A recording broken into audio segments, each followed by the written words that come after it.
रीढ़ की हड्डी का टेढ़ापन या स्कोलियोसिस क्या होता है, इसके बारे में आज हम बात करेंगे। मेरा नाम है डॉक्टर राकेश जाके। Welcome back to my channel Zen Spine Hindi.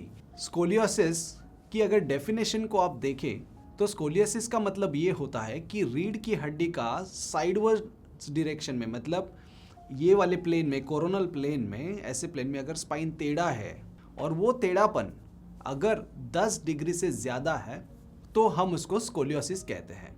तो स्कोलियोसिस 4 टाइप्स का मेनली होता है और हम बात करेंगे फिर सबसे कॉमन जो होता है उसके बारे में हम डिस्कस करेंगे ये वीडियो में। पर एक जस्ट इंट्रोडक्शन के लिए मैं डिस्कस करता हूँ कि 4 टाइप के स्कोलियोसिस कौन से होते हैं। अब पहला होता है कंजेनाइटल स्कोलियोसिस। कंजेनाइटल मतलब जिसके साथ ही चाइल्ड का जन्म हुआ है या फिर जन्म के दौरान या जब ग्रोथ हो रही थी गर्भ में, तो वो ग्रोथ के साथ ही कुछ ऐसे डिफेक्ट्स रह गए स्पाइन के ग्रोथ में कि उसकी वजह से शिशु का स्पाइन टेढ़ा है या चाइल्ड का स्पाइन टेढ़ा है, उसको हम कंजेनाइटल स्कोलियोसिस कहते हैं। तो इसमें क्या होता है, जो स्पाइन के मनके होते हैं, ये हमारा स्पाइन हो गया। अब ये स्पाइन के जो मनके होते हैं, ये मनके के बीच में गैप है जिसमें डिस्क होती है या कुशन होती है। तो ये गैप का अच्छे से सेगमेंटेशन न होने के कारण या ये जो मनके हैं वो अच्छे से फॉर्म ना होने के कारण स्पाइन टेढ़ा हो जाता है। 2 मनके फ्यूज होते हैं, बराबर सेगमेंटेशन नहीं होता है या बराबर से फॉर्म नहीं होता है, तो उसकी वजह से ये स्पाइन टेढ़ा होता है। उसको हम कहते हैं कंजेनाइटल स्कोलियोसिस। दूसरा कॉमन जो होता है वो है एडोलेसेंट इडियोपैथिक स्कोलियोसिस। एडोलेसेंट का मतलब है जो किशोरी एज है, जो किशोर एज है, वो एज के दौरान ये स्कोलियोसिस को पाया जाता है। और इडियोपैथिक का मतलब है जिसका कॉज हमें नहीं पता, जिसका कारण हमें नहीं पता। तो ये सबसे कॉमनेस्ट फॉर्म ऑफ स्कोलियोसिस है और इसी के बारे में हम बात करेंगे वीडियो में। तीसरा जो टाइप है स्कोलियोसिस का, उसको कहते हैं न्यूरोमस्कुलर स्कोलियोसिस। न्यूरोमस्कुलर मतलब अंडरलाइंग नर्व या मसल का प्रॉब्लम होता है और उसकी वजह से स्पाइन के सपोर्टिंग जो मसल्स होते हैं उनके बैलेंसिंग में प्रॉब्लम आने के कारण, नर्व्स या मसल्स में प्रॉब्लम आने के कारण स्पाइन टेढ़ा हो जाता है। जैसे कि सेरेब्रल पाल्सी हो गया, मस्कुलर डिस्ट्रोफी हो गया, ये कुछ अंडरलाइन कंडीशन है जिसकी वजह से स्पाइन टेढ़ा हो सकता है। चौथी कंडीशन है डीजेनरेटिव स्कोलियोसिस।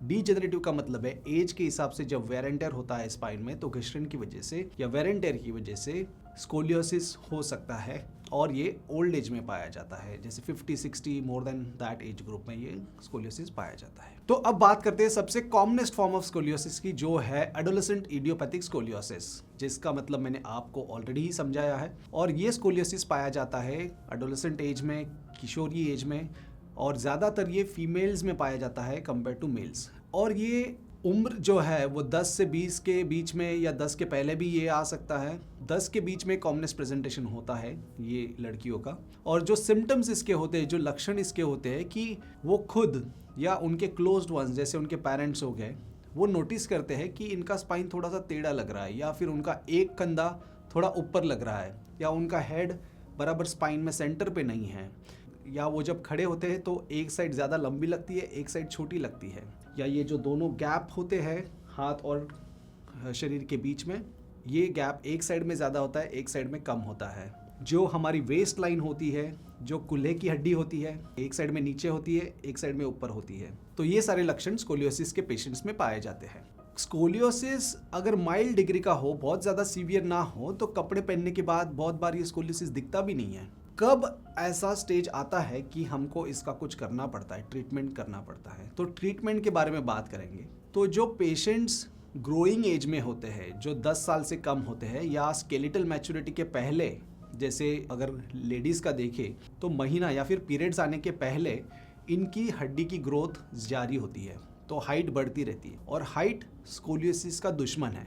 अगर हाइट बढ़ती है तो स्कोलियोसिस भी बढ़ता है। एक बार का हाइट बढ़ना बंद हो गया, जो बोन में जहाँ पे ग्रोथ होती है वो फ्यूज हो गए, तो उसके बाद स्कोलियोसिस का प्रोग्रेशन कम हो जाता है। पर ग्रोइंग एज में अगर स्कोलियोसिस पाया जाता है तो हम एकदम अर्ली एज में, जैसे अगर 3-4 साल का बच्चा है, तो हम उसको ब्रेसिंग भी कर सकते हैं। अब ब्रेसिंग कुछ लोग बिल्कुल अगेंस्ट है, पर अभी भी कुछ भाग है वर्ल्ड में जिनमें ब्रेसिंग अभी भी करते हैं। ब्रेसिंग का ये है कि बहुत अर्ली स्टेजेस में हम कर सकते हैं, पर ये 20 से 22 घंटा दिन में, मतलब सोते समय भी इसको पहनना पड़ता है। और ब्रेस के सपोर्ट से ये स्पाइन सीधा रह सकता है।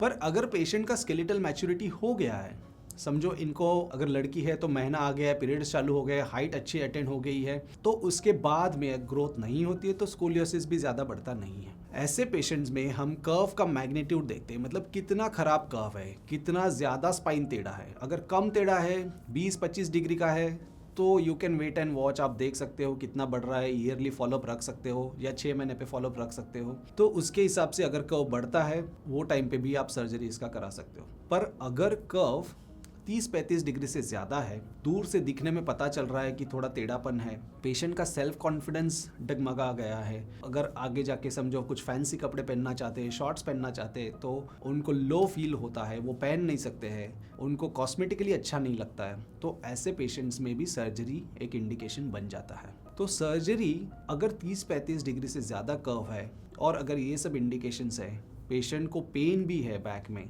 तो फिर सर्जरी करना उचित होता है ऐसे केसेस में। अगर इससे ज़्यादा कर्व बढ़ता है, कुछ कुछ पेशेंट्स में 100-110 डिग्री तक भी कर्व होता है, इतना ज़्यादा अगर कर्व है तो एक साइड की लंग पूरी कोलैप्स हो जाती है। तो ऐसे पेशेंट्स में हमको लंग का फंक्शनिंग भी देखना पड़ता है कि क्या इनकी लंग स्ट्रांग है ताकि ये ऑपरेशन करा पाए। तो ये सब चीज़ें भी हमको देखनी पड़ती है पहले। पर अगर नॉर्मल कर्व है, ज़्यादा नहीं है उसका मैग्नीट्यूड, तो हम सर्जरी से बिल्कुल इसको सीधा कर सकते हैं। अगर बहुत ज़्यादा मैग्नीट्यूड है तो इसका एम पूरा एग्जैक्ट स्ट्रेटनिंग नहीं होता है, बट मैक्सिमम स्ट्रेटनिंग जितना हम कर सकते हैं without damaging the spinal cord, वो हम अचीव करते हैं सर्जरी के द्वारा। तो हायर डिग्री ऑफ कर्व्स में सर्जरी ही ऑप्शन होता है। अब सर्जरी में क्या किया जाता है? अब देखो, सर्जरी में जो कर्व का एंड पॉइंट है, जैसे थोरैसिक में कॉमन होता है और लंबर में कॉमन होता है। अगर थोरैसिक लंबर दोनों में है तो पूरा स्पाइन फ्यूज होता है। अगर खाली थोरैसिक है तो सिलेक्टिव थोरैसिक फ्यूजन भी हो सकता है, पर ऑब्वियसली हर कर्व अलग होता है, हर पेशेंट अलग होता है, तो उसके हिसाब से हमको लेवल्स प्लान करनी होती है। अब जो लेवल्स प्लान होती हैं वो लेवल्स में हम स्क्रूज लगाते हैं मल्टीपल लेवल्स में, और फिर उसके अंदर रॉड लगा के हम स्पाइन को सीधा करते हैं। अब स्पाइन को सीधा करते वक्त हो सकता है कि स्पाइनल कॉर्ड जो कई सालों से ऐसी टेढ़ी है वो भी स्ट्रेच होती है, तो वो ज़्यादा स्ट्रेच ना हो, इसके लिए हम न्यूरो मॉनिटरिंग यूज़ करते हैं सर्जरी के दौरान, ताकि पेशेंट को पैरालिसिस ना हो। तो न्यूरो मॉनिटरिंग में हमको पता चलता है कि अगर ज़्यादा स्ट्रेचनिंग हो गया तो फिर स्पाइनल कॉर्ड अनहैप्पी है, उसको डैमेज हो रहा है, तो हम वो अंडू करते हैं, मतलब जैसे पहले था वैसे कर देते हैं, तो कम उसको हम करेक्शन करते हैं। ये सब चीज़ें कॉम्प्लिकेटेड होती है, पर हम उसको काफ़ी सेफली कर सकते हैं आज की टेक्नोलॉजी में, क्योंकि न्यूरो मॉनिटरिंग हमारे पास आजकल है अवेलेबल। दूसरा एक चीज़ हमको इसके दौरान करना पड़ता है, वो है बोन ग्राफ्टिंग। अब बोन ग्राफ्टिंग का मतलब है जहाँ जहाँ मेन कर्व का बैंड है वहाँ पर हम हड्डियों को थोड़ा तोड़ते हैं और हड्डियों को तोड़ के उसको सीधा करते हैं। तो पूरा स्पाइन में सीधा करने के बाद फ्यूजन होना चाहिए ताकि वो उसी पोजीशन में बने रहे। इसके लिए हमको बोन ग्राफ्टिंग भी उसमें ऐड करना पड़ता है। फिर उसके बाद सर्जरी के बाद ये पेशेंट्स जनरली दूसरे तीसरे दिन खड़े होके चलते हैं, और यंग एज होती है ये पेशेंट्स की, तो इनका रिजल्ट्स भी अच्छा होता है, फ्यूजन अच्छा अचीव होता है, और ये सर्जरी के बाद बिल्कुल नॉर्मल जीवन जी सकते हैं। थोड़ी फ्लेक्सिबिलिटी इनमें कम हो सकती है, बट फिजियोथेरेपी से ट्रेन करके इनकी फ्लेक्सिबिलिटी अच्छी हद तक रिकवर हो सकती है। अब देखो, सर्जरी के पहले भी इनका स्पाइन टेढ़ा होता है, इसका मतलब ये नहीं है कि इनका स्पाइन कमज़ोर है। इनका स्पाइन इक्वली स्ट्रांग होता है और ये सारी तरह की एक्टिविटी कर सकते हैं, और हम एडवाइस करते हैं कि ये फ्लेक्सिबिलिटी एक्टिविटीज़ में ज़्यादा एंगेज रहे, जैसे कि डांसिंग हो गया, पिलाटेस हो गया, योगा हो गया। ये एक्टिविटीज़ ज़रूर करें ताकि आपका स्पाइन फ्लेक्सिबल रहे, और अगर सर्जरी करने की नौबत आती है तो हमको करेक्शन करने में भी उसकी मदद होती है। तो ये हो गया in general understanding about scoliosis के क्या टाइप्स होते हैं। कॉमन टाइप जो होता है एडोलेसेंट इडियोपैथिक, उसके बारे में हमने बात की, उसके लक्षण हमने जाने, उसकी ट्रीटमेंट हमने समझी। तो आशा करता हूँ कि स्कोलियोसिस के बारे में आपको इस वीडियो देख के काफ़ी हद तक जानकारी मिली होगी। बट फिर भी अगर आपको स्कोलियोसिस से जुड़े कुछ सवाल हैं तो आप ज़रूर नीचे कमेंट सेक्शन में लिखें। आप हमें व्हाट्सएप पे भी कॉन्टैक्ट कर सकते हो या फ़ोन कर सकते हो नीचे दिए गए वो नंबर पर, सुबह 9 से लेकर रात को 9 बजे तक। और मैं आशा करता हूँ कि हम जैसे ही टाइम मिलता है हम आपको आपके सवाल का समाधान देंगे। Thank you so much.